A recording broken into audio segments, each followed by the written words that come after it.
అదే RTV app వార్తల్ని క్షణాల్లో చదివే అవకాశం ఉంటుంది. ఒక న్యూస్ పేపర్, ఒక టెలివిజన్ ఛానల్ మీ చేతుల్లో ఎప్పుడూ ఉంటాయి. ఈరోజు తెలుగుదేశం పార్టీ, జనసేన ఉమ్మడి అభ్యర్థుల ప్రకటనకు సంబంధించి వైఎస్ఆర్ కాంగ్రెస్ పార్టీ ఆలోచన ఏంటంటే వారి ఉమ్మడి అభ్యర్థుల ప్రకటన అనేటువంటిది వారి ఇరు పార్టీలకి చూపించుకునేటువంటి బలం కన్నా వారు చేసినటువంటి ప్రకటన తర్వాత ఆ రెండు పార్టీల తాలూకు బలహీనతలు ఎక్కువగా బయటపడ్డాయనేటువంటిది నా అభిప్రాయం. ఎందుకంటే ఒక తుప్పు పట్టినటువంటి సైకిల్ ఒక పక్క, పగిలిపోయినటువంటి గాజు గ్లాస్ ఒక పక్క, ఈ రెండిట్లకి గోల్డ్ కోటింగ్ వేసి మాకేదో బ్రహ్మాండంగా ఉంది అనేటువంటి విధానాన్ని చెప్పేటువంటి విధంగా ఈరోజు వారి అభ్యర్థుల ప్రకటన ఉంది అనేటువంటిది నా భావన కానీ మా పార్టీ భావన కానీ. ఇప్పుడే సోదరుడు అడిగినట్టు ఒకసారి సామాజిక న్యాయం లేకపోతే ఇంకోటో అని మాట్లాడేటువంటి తెలుగుదేశం పార్టీ కానీ జనసేన కానీ, బీసీల పార్టీగా చెప్పుకునేటువంటి తెలుగుదేశం పార్టీ కానీ ఎంతమంది బీసీలకు ఇచ్చారు, ఏ సామాజిక వర్గాలకు ఇచ్చారు అనేటువంటిది ఒక్కసారి, ఎందుకంటే వారు చేసినటువంటి ప్రకటనలో కూడా ఆఖరిలో ఐఏఎస్ ఆఫీసర్కి ఒకసారి రిటైర్డ్ ఐఏఎస్ ఆఫీసర్కి ఇచ్చుంటారు, ఐఏఎస్ ఆఫీసర్కి కాదు, రిటైర్డ్ ఐఏఎస్ ఆఫీసర్కో లేకపోతే గ్రాడ్యుయేట్స్కో పోస్ట్ గ్రాడ్యుయేట్స్కో ఇచ్చారనేటువంటిది వారి ప్రకటనలో చూసాం. కానీ ఎంతమంది బీసీలకు ఇచ్చారు, ఎంతమంది ఎస్సీ ఎస్టీ మైనారిటీలకి, మిగిలినటువంటి సామాజిక వర్గాలకి ఏ రకంగా ఇచ్చారో ఒకసారి జస్టిఫై చేసుకోవాల్సినటువంటి అవసరం ఉంది. సరే, అవన్నీ వారి అంతర్గతమైనటువంటి వారి పార్టీ విషయాలు అయినప్పటికీ మీ పార్టీల తాలూకు బలం ఏంటి, మీ ఇరు పార్టీలు అభ్యర్థులు ప్రకటించారు, సరే మీ పార్టీల తాలూకు బలం ఏంటి అని అంటే మా పార్టీల తాలూకు బలం మా పొత్తే అని చెప్పుకునేటువంటి పరిస్థితిలో ఉన్నారు వాళ్ళు.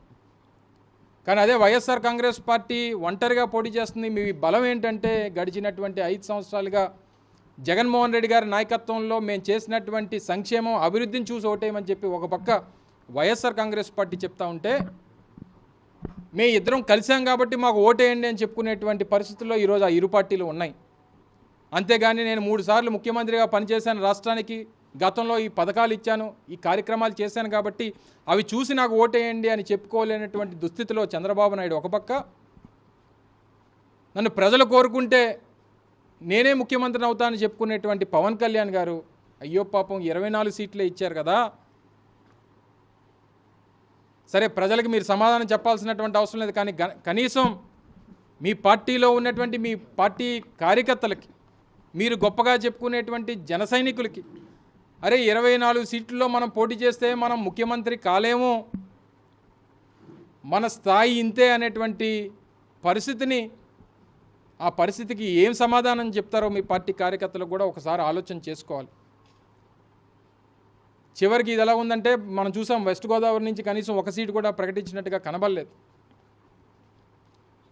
మాట్లాడుతూ 10 సార్లు ఓట్ ట్రాన్స్ఫర్ జరగాలి అనేటువంటి మాట అటు పవన్ కళ్యాణ్ గారు కానీ ఇటు చంద్రబాబు నాయుడు గారు కానీ ఎందుకు జరుగుతుంది ఓట్ ట్రాన్స్ఫర్?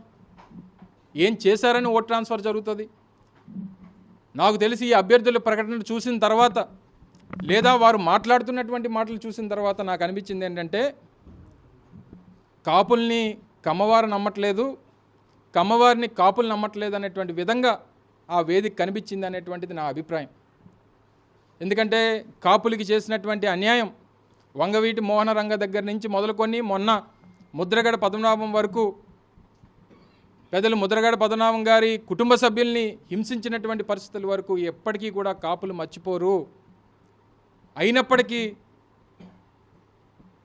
మీ తాలూకా పొత్తు వల్ల ఏ రకమైనటువంటి ఓట్ ట్రాన్స్ఫర్ అనేటువంటిది కేవలం కాపు సామాజిక వర్గాన్ని టార్గెట్ చేస్తూ పవన్ కళ్యాణ్ గారితో పొత్తు పెట్టుకుంటే మనకు ఉపయోగపడుతుంది అనుకుని పెట్టుకున్నటువంటి మీ పొత్తులు చిత్తవుతాయి.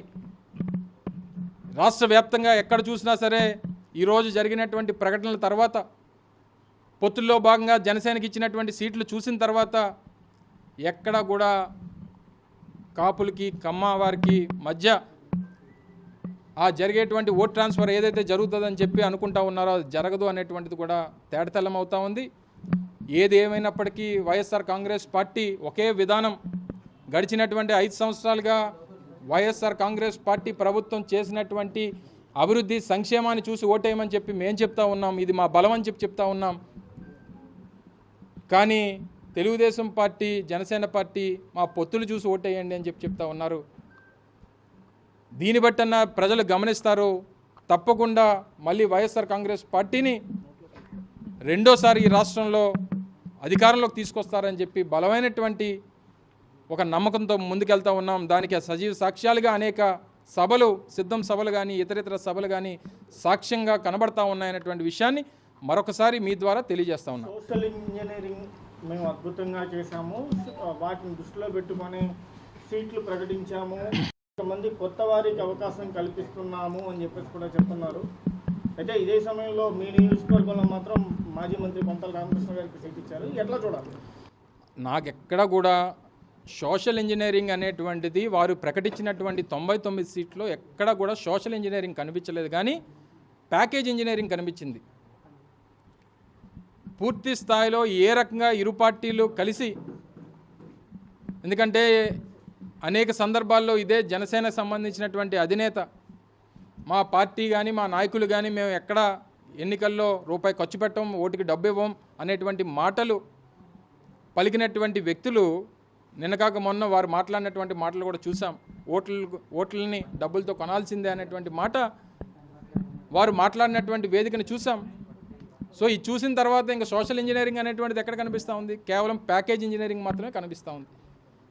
సరే, ఇంక అనకాపల్లిలో ఎవరిని పెట్టారా, లేకపోతే ఇంకొక దగ్గర ఎవరు పెట్టారా, వారి పార్టీ తాలూకా వారి విధానం, వారి నిర్ణయాలు ఏ రకంగా చేసుకోవాలనేటువంటిది వారి ఆలోచనలు, ఇవన్నీ మా పార్టీ విధానం.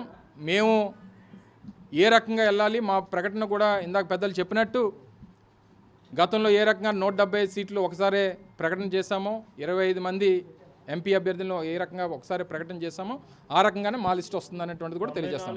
98 మంది అభ్యర్థుల జాబితా విడుదల చేసినప్పుడు కనీసం పవన్ కళ్యాణ్ ఎక్కడి నుంచి పోటీ చేస్తున్నారో కూడా అందులో స్పష్టంగా ఎక్కడ 99 కదా, ఓకే 99 పవన్ కళ్యాణ్ ఎక్కడి నుంచి పోటీ చేస్తున్నారు అనేది కూడా చెప్పలేదు. బహుశా నాకు తెలిసి చంద్రబాబు నాయుడు గారు ఇంకా క్లారిటీ ఇచ్చి ఉండరు.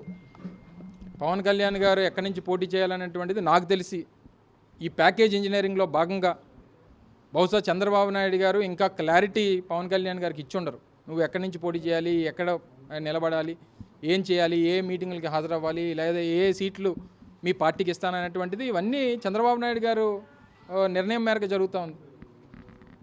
94 సీట్లు ఆయన ప్రకటించడం ఏంటి, 5 సీట్లు ఈయన ప్రకటించడం ఏంటి? నేను గతంలో కూడా ఒక సందర్భంలో చెప్పా, గతంలో చంద్రబాబు నాయుడు గారు 2 సీట్లు ప్రకటించారు కాబట్టి నేను 2 సీట్లు ప్రకటిస్తున్నానని చెప్పినటువంటి వ్యక్తి మరి ఈరోజు ఆయన 94 ప్రకటిస్తే నువ్వు మీరెందుకు 5 ప్రకటించారు? అదే అంటున్నా, ఎవరి భవిష్యత్తు ఏంటో అనేటువంటిది క్లియర్గా కనబడతా ఉంది. వారు మాట్లాడేటువంటి ప్రతి మాట మేము అధికారంలోకి రావడం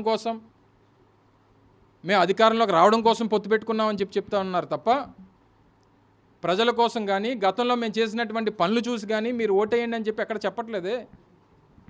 మళ్ళా ధైర్యంగా చెప్పానండి, మేము 5 సంవత్సరాలే పరిపాలన చేశాం, 5 సంవత్సరాల్లో మేము చేసినటువంటి కార్యక్రమాలు చూసి మాకు ఓటేయమని చెప్పి జగన్మోహన్ రెడ్డి గారు ప్రతి సభలో చెప్తా ఉన్నారు. చంద్రబాబు నాయుడు గారు 14 సంవత్సరాలు ముఖ్యమంత్రిగా చేశారు. చెప్పానండి, నేను 14 సంవత్సరాలు ముఖ్యమంత్రిగా పనిచేసినప్పుడు ఈ రాష్ట్రానికి ఇది చేశాను కాబట్టి మళ్ళీ అటువంటి కార్యక్రమాలు చేస్తాను కాబట్టి నాకు ఓటేయండి అని చెప్పానండి. ఈరోజు పొత్తులు పెట్టుకోవాల్సినటువంటి అవసరం ఒక రాజకీయ పార్టీగా సరే ఆయనకి అది అలవాటు. సో ఇవన్నీ జరుగుతున్నటువంటి క్రమంలో లేనిపోయినటువంటి విషయాలు ప్రజలకు చెప్పి నమ్మించి మోసం చేయొద్దు అనేటువంటిది కూడా నా తాలూకా అభిప్రాయం. చంద్రబాబుకి సంబంధం ఏంటి అసలు? చంద్రబాబు క్లియరెన్స్ ఇవ్వాల్సిన అవసరం ఉంటుంది, ఎందుకంటే పార్టీ ఏంది, ఈయన తరపున అభ్యర్థులు నిలబడుతున్నారు. ఇందాక నీకు చెప్పా, మీరే అడిగారు సోషల్ ఇంజనీరింగ్ కానీ, సోషల్ ఇంజనీరింగ్ కాదు ప్యాకేజ్ ఇంజనీరింగ్ అని చెప్పాను. ప్యాకేజ్ ఇంజనీరింగ్ వచ్చిన తర్వాత ఇంకా ఆయన తాలూకు నిర్ణయాలు ఏముంటాయి చెప్పండి? అది నిజంగా ఒక కాపువాడిగా అసలు ఆయన 2 సీట్లు ప్రకటన చేసినప్పుడు తర్వాత రోజు వచ్చి ఈయన 2 సీట్లు ప్రకటన చేస్తే అబ్బా కాపోడు పౌరుషం చూపించారా, ఆయన 2 అంటే మనం 2 అన్నాడు అంటే మంచి పోటాపోటీగా సీట్లు ప్రకటిస్తారేమో, ఇద్దరు చెరో 80 సీట్లు పోటీ చేస్తారేమో, లేకపోతే చెరో ఓ 100 అయినా పోనీ ఈయన ఒక 75 పోటీ చేస్తాడేమో ఆశించాం. ఆ పార్టీ నాయకులు ఆశించారు, సరే మా సంగతి పక్కన పెట్టండి. ఆ పార్టీ నాయకులు కార్యకర్తలు ఆశించారు. ఆయన 2 అంటే ఈయన 2 అన్నాడు, ఆయన 50 అంటే ఈయన ఒక 50 అంటాడేమో అనుకున్నారు. మరి ఆయన 94 చేస్తే ఈయన 5 చేయడం ఏంటి? ఓ మళ్ళీ మధ్యలో అదొకటి ఉందండి. ఇంకా బీజేపీకి కూడా ఇస్తే ఇంకెన్ని తగ్గిపోతాయో ఇందులో. సో ఎంతమంది పార్టీలు, ఇన్ని రాజకీయ పార్టీలు, సో ఏదైనా చివరికి ఉండాల్సినటువంటిది ఒక విధానం. ప్రజలకి ఏం చేస్తున్నాం అన్నట్టు, ప్రజలకి ఏం చేయబోతున్నాం అనేటువంటిది చెప్పి, గతంలో ఏం చేసామనేటువంటిది చెప్పి ఓటు అడిగేటువంటి పరిస్థితులు ఉండాలి తప్ప, క్రెడిబిలిటీ అనేటువంటిది చాలా ముఖ్యం రాజకీయాల్లో. ఆ క్రెడిబిలిటీ మా నాయకుడు జగన్మోహన్ రెడ్డి గారికి ఉంది అనేటువంటిది ఈ గత 5 సంవత్సరాల్లో నిరూపించుకున్నాం. మళ్ళీ అదే విధానంతో వెళ్తాం. ఆ క్రెడిబిలిటీ మీద రేపు ఓటు పడుతుంది. రేపు డెఫినెట్గా మళ్ళీ 2024 ఎన్నికలు రెండోసారి ఈ రాష్ట్రంలో వైఎస్ఆర్ కాంగ్రెస్ పార్టీ అధికారంలో రావడం ఖాయం. అది ఎంతమంది తలకిందులో తపస్సు చేసినా ఏం చేసినా సరే దీన్ని మార్చేటువంటి శక్తి ఎవరికి లేదు. పోటీ చేస్తున్నారు అనేది సమాచారం. సిద్ధంగా ఉన్నారు అనకాపల్లి ఎంపీగా ఇస్తే పోటీ చేయడానికి. నేను అన్నింటికి సిద్ధంగా ఉన్నానని చెప్పి అనేక సందర్భాల్లో చెప్పాను, మరీ చెప్పా. జగన్మోహన్ రెడ్డి గారు ఏం చెప్తే చేయడానికి అమర్ సిద్ధం అనేటువంటిది చెప్పాను. దీంట్లో ఏ రకమైనటువంటి హామీ వచ్చిందంట కదా అక్కడి నుంచి అనకాపల్లి పోటీ. హామీలు దేనికి? జగన్మోహన్ రెడ్డి గారు ఏం చెప్తే జగన్మోహన్ రెడ్డి గారి దగ్గర నేనేం గ్యారంటీ తీసుకోవాల్సినటువంటి అవసరం లేదు, హామీ తీసుకోవాల్సినటువంటి.